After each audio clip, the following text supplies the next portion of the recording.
తొలి ఏకాదశి అంటే ఏమిటి? తొలి ఏకాదశి యొక్క విశిష్టత ఏమిటి? 2024వ సంవత్సరంలో తొలి ఏకాదశి ఏ రోజున వచ్చింది? ఇలాంటి ముఖ్యమైన అంశాలను ఈ వీడియోలో తెలుసుకుందాం. వీడియోని చూసే ముందుగా వీడియోని ఒక లైక్ చేసి నా ఛానల్ ను సబ్స్క్రైబ్ చేసి నోటిఫికేషన్ కోసం బెల్ ఐకాన్ క్లిక్ చేయండి. ఒక ఏడాదిలో మొత్తం 24 ఏకాదశులు వస్తాయి. వీటిలో ఆషాఢ శుద్ధ ఏకాదశిని తొలి ఏకాదశిగా పిలుస్తారు. హిందువుల తొలి పండుగ తొలి ఏకాదశి. ఈ పర్వదినంతోనే మన పండుగలు మొదలవుతాయి. హైందవ సంస్కృతిలో తొలి ఏకాదశికి విశేష స్థానం ఉంది. దీనినే శయన ఏకాదశి లేదా పేలాల పండుగ అని కూడా పిలుస్తారు. ఈ జూలై 17వ తారీఖున బుధవారం నాడు తొలి ఏకాదశి పండుగ వచ్చింది. ఆషాఢ మాసం శుక్లపక్ష ఏకాదశి నాడు విష్ణుమూర్తి పాలకడలపై యోగ నిద్రలోకి వెళ్లే సందర్భాన్ని తొలి ఏకాదశిగా పరిగణిస్తారు.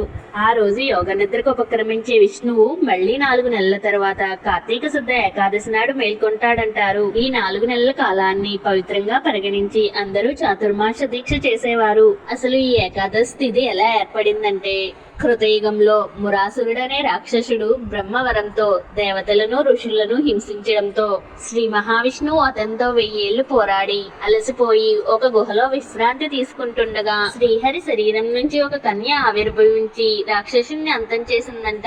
ఇందుకు సంతోషించిన శ్రీ మహావిష్ణువు ఆ కన్యని వరం కోరుకోమనగా తాను విష్ణుప్రియగా లోకం చేత పూజింపబడాలని కోరుకుందంట.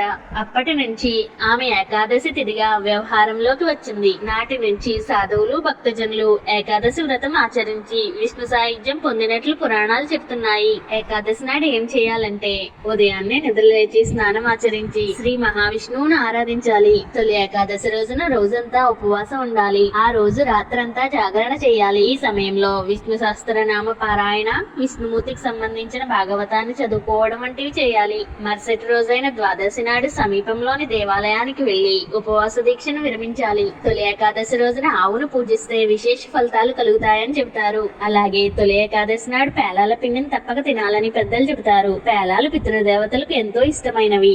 అంతేకాకుండా మనకు జన్మనిచ్చిన పూర్వీకులను పండుగ రోజున గుర్తు చేసుకోవడం మన బాధ్యత. వాతావరణ పరిస్థితుల్లో మార్పు వచ్చే కాలం కాబట్టి మన శరీరం ఆరోగ్య పరంగా అనేక మార్పులకు లోనవుతుంది. గ్రీష్మ ఋతువు ముగిసి వర్ష ఋతువు ప్రారంభమయ్యే కాలంలో ఉష్ణోగ్రతలు ఒక్కసారిగా పడిపోతాయి. ఈ సమయంలో శరీరానికి పేలాల పిండి వేడిని కలుగు చేస్తుంది.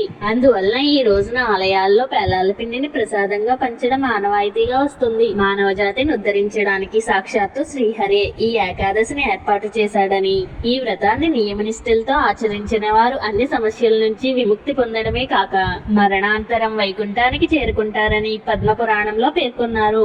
ఈ వీడియో మీకు నచ్చితే జై శ్రీమన్నారాయణ అని కామెంట్ చేసి ఇలాంటి మరిన్ని వీడియోల కోసం నా ఛానల్ ఫాలో అవుతూ ఉండండి.